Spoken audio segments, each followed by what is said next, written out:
Welcome to day 65. My name's Amanda. If you have not been to this channel before, welcome. And if you are a regular visitor, welcome back. Thank you.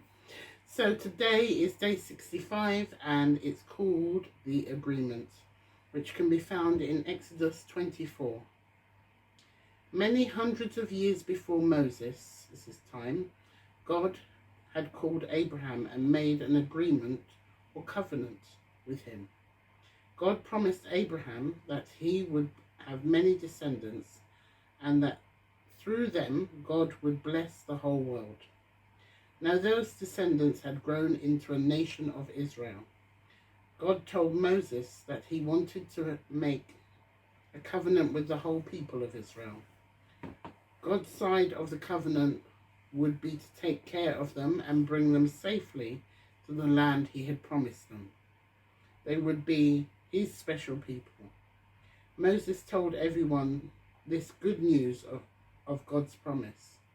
Then he told them about their side of the covenant. You must promise to obey all God's laws and commands to you, he told them. We will, they eagerly agreed. Moses read out all the laws to them so that they would understand just what they were promised to do. But the people were quite sure that they would be able to please and obey God. Moses built an altar of 12 large stones at the foot of the mountain.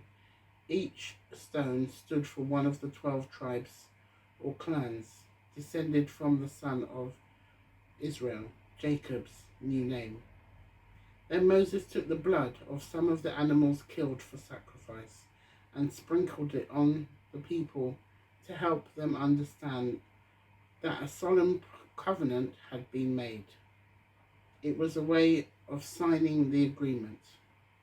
There was no doubt at all that God would keep his side of the covenant, but would the people of Israel keep to theirs?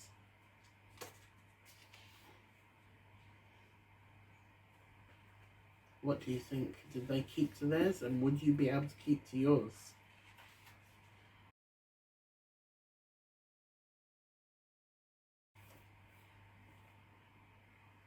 An agreement, a covenant, a promise. How many of those do you have in your life right now? Take a second and just count them up.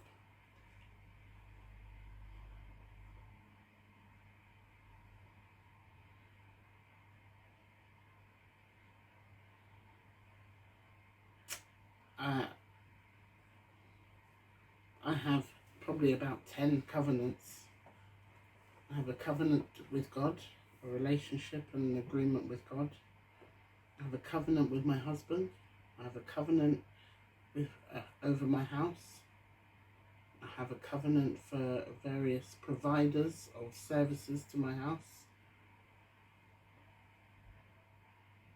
Phone contract is a covenant. Business contracts are covenants.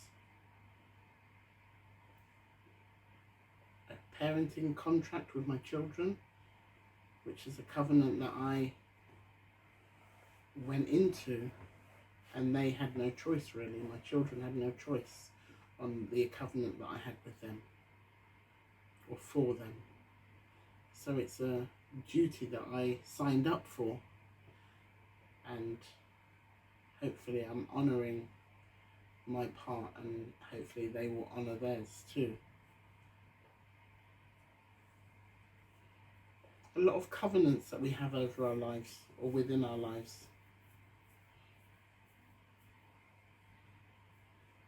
And do we stick to them all? Or do we forget about the fine print or some of the details that we had promised in the beginning?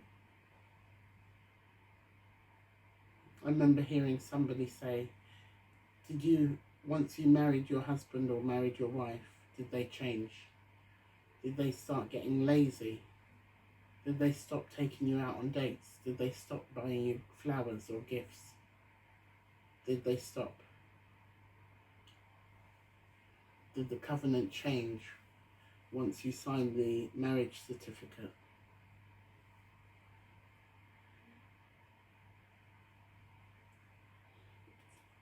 I wonder.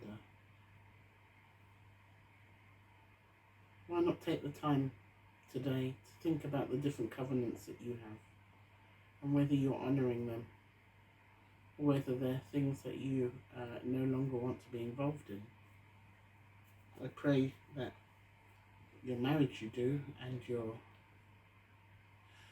relationship with God you do, but there are some covenants that you may just want to stop.